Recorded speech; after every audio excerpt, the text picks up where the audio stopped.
Whether in good times or bad, we have made a priority to improve the way we manage our government, so we're doing more with less to protect all of our taxpayers. We control the cost of government by cutting over $2.7 billion in spending. That's $2.7 that taxpayers didn't have to pay in higher taxes. Now, as the worst economic recession in over 70 years continues, unfortunately, we have yet to see any major improvements in overall city revenues, and that is very significant, although there are slight improvements here and there. Over the last several years, we have taken many steps to get ahead of the low revenues, including the 6% across the board cut in non-safety and non-service spending that I announced earlier this year. We estimate we'll save about $11 million.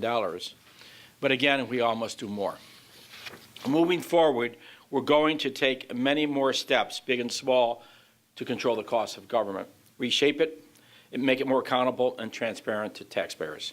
Every step we take can make a difference, and I am determined that we look for every opportunity to improve the way we manage government and, of course, deliver services. We have to be honest, given that we expect a slow economic recovery, and I underline a slow economic recovery, and for businesses to be careful when it comes to creating new jobs. And when you're hearing from the business community, they're not creating new jobs, or they're not really filling their old jobs up. And so that is really a concern for not just Chicago, but all of America. When it comes to creating new jobs, our city's revenue may not return to pre-season levels for many, many years. So everybody thinks all of a sudden we're going to get all this new revenue coming in. I don't think you're going to see it for a number of years. We have to act responsibly, and we will, to protect our taxpayers, but still provide important services our residents demand. Today, I want to focus on the latest and ongoing series of actions that will improve the efficiency of government further, control spending, and save money in this year's budget.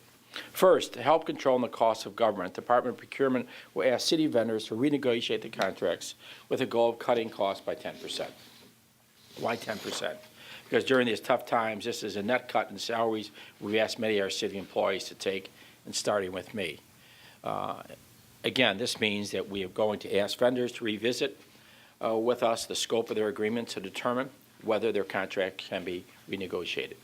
We hope that all vendors will understand that the bad economy demands we take real action to cut spending. We've successfully done this before. In 2009, 30% of our vendors agreed to 2% reduction in their contracts, which saved almost $4 million. We hope to do even better this time. Next, I want to announce that the Department of General Services recently took advantage of a drop in the price of natural gas, locked in savings of $8 million for the remainder of 2010. We've been paying 65 cents per therm, and now we're paying 54 cents, which is very significant. The Department of Finance recently utilized low-interest Build America bonds, recovery zone bonds, which were created through the American Recovery and Reinvestment Act of 2009 to finance various city capital improvement projects. The use of these bonds, instead of selling traditional tax-exempt bonds, result in more than $2.8 million in debt service savings this year.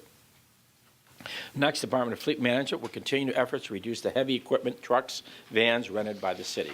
From January through March, we returned 32 rented vehicles for savings of $1.7 for the rest of 2010, with no negative impact on service delivery.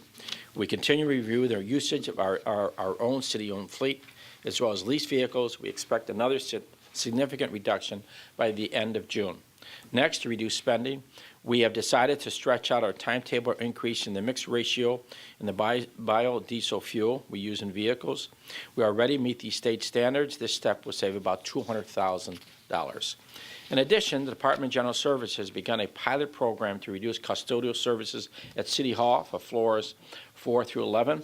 Under the program, the offices receive services every other day instead of every day at a savings of up to $100,000. We will conduct another of our periodic audits of cell phones and other mobile communication devices to ensure that the most efficient use of this equipment. We expect this year's audit to result in about $50,000 in savings. We're also conducting an audit of parking of vehicles in public garages downtown. We think the savings for the rest of 2010 could be more than $50,000. These measures build on steps we have announced in the past couple of weeks aimed at reducing the cost of government. They include an audit of the city's health care benefit system to help ensure that ineligible individuals are not being covered, Number 2, strengthening the city policies for managing employees who have been injured while on duty. We need to hear every good idea about what government ought to look like in the future, how we can manage it in the most cost-effective way. The bottom line remains that although we are cautiously hopeful that some revenues will begin to recover, we cannot expect revenues to fully rebound for some time. In the meantime, we must remain creative, deliver on our commitment to better manage government, and make the decisions that are necessary, and we must do more with less, to be very frank. The next steps I have announced today do exactly that. There will be far more steps we'll take that I will announce in the coming weeks and months, so we continue to look ahead of our times. Thank you.